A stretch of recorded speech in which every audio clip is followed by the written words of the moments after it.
di ke dada-dada manusia karena hafalan yang sangat banyak. Kemudian di Parang Yamamah sekian para sahabat ahli Al-Quran, penghafal Al-Quran meninggal dunia. Kemudian juga dalam kejadian Bi'ir Ma'unah 70 sahabat Nabi ahli Al-Quran meninggal dunia.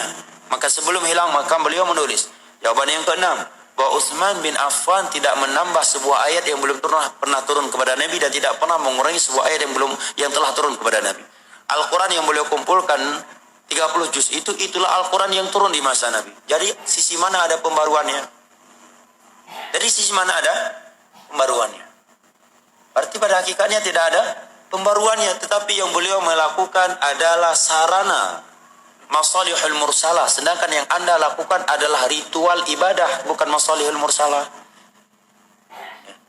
Kan alasan sebagian orang nggak apa-apa melakukan ibadah yang tidak ada tuntunan dalam agama selama tujuan kita baik, kedua selama tidak ada larangan. Jadilah dalil di atas tadi. Maka itu jawabannya. Kalau ini kaedahnya dalam beragama, maka setiap menit akan keluar bidah baru, ibadah baru. Nggak percaya? Ada orang sholat subuh 4 rakaat. Oh ini hari Ahad nih lagi ada tarbiyah akbar. Subuh kali ini 4 rakaat aja lah. Kita lagi semangatin. Nggak boleh Anda bilang bidah. Kenapa? Karena nggak ada larangan. Nggak ada larangan. Jangan sholat subuh lebih dari 2 rakaat. Bawa ayatnya, hadisnya. Nggak ada. Ya kan? Cuma yang ada dalam Islam subuh hanya 2 rakaat, tidak lebih. Nabi tidak pernah sholat subuh lebih dari 2 rakaat. Dan Allah memerintahkan kita untuk mengikuti Rasulullah dalam bab sholat. Gak ada larangan jangan sholat subuh 2 rakaat. Kalau kaedahnya yang penting baik, selama tidak ada larangan maka boleh, berarti boleh sholat subuh lebih dari 2 rakaat karena gak ada larangannya dan tujuan kita pun baik. Datang satu orang lagi mau masuk rumah baru, tahiyatul rumah dululah 2 rakaat. Gak boleh larang. Kenapa? Tujuannya baik dan gak ada larangan. Gak ada ayat dan hadis yang berbunyi jangan sholat 2 rakaat ketika mau masuk rumah baru. Gak ada. Ya kan? Yang satu lagi baru beli fortune baru, ada tahiyatul fortune dulu 2 rakaat lah. Gak bisa Anda larang. Kenapa? Karena kaedahnya tadi gak apa-apa melakukan ibadah baru selama tujuan baik dan kedua gak ada larangannya. Gak ada larangan. Jangan sholat. Ada dalam surah Al-Baqarah jangan sholat 2 rakaat ketika mau naik fortune baru. Gak ada. Berarti setiap detik, setiap menit akan timbul ibadah baru. Makanya sahabat Abdullah bin Mas'ud menyatakan ittabi'u wa la tabtadi'u faqad kufitum. Dalam masalah ibadah, masalah agama ikuti saja apa yang telah ditinggalkan oleh Rasulullah dan para sahabatnya. Jangan membuat bid'ah. Jangan membuat ibadah-ibadah baru. Apa yang mereka tinggalkan untuk kalian itu sudah cukup demi Allah ya jamaah. Demi Allah kalau kita jujur beragama, apa yang sudah ada dalam agama ini demi Allah tidak mampu kita melakukan secara keseluruhan, secara totalitas.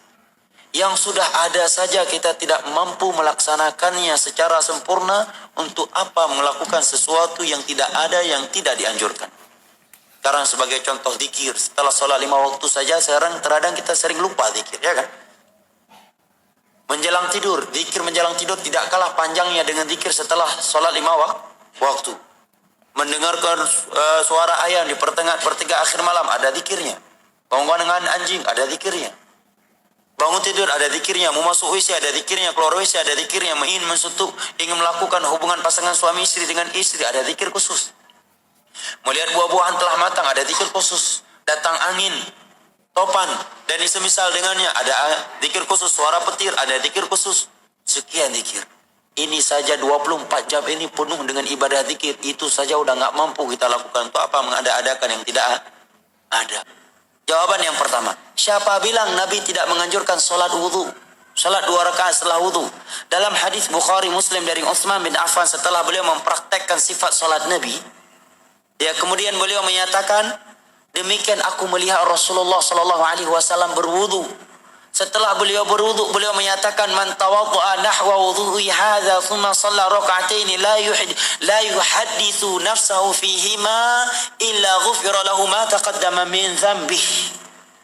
Nabi menyatakan, barang siapa yang berwudu seperti wuduku ini, kemudian dia sholat 2 rakaat dengan khusyuk, tidak melalaikan dirinya dalam 2 rakaat tersebut, melainkan akan diampuni dosa-dosa yang telah berlalu. Ini hadis. Dan Nabi udah sholat dari semenjak di Mekah. Mungkin nggak Nabi sholat di Mekah tanpa wudhu? Hah? Subhanallah. Itulah kalau sudah hawa nafsu yang bermain, jemaah. Jawaban berikutnya, ikrar dari Nabi. Dan ikrar bagian dari hadis. Dan itu di masa di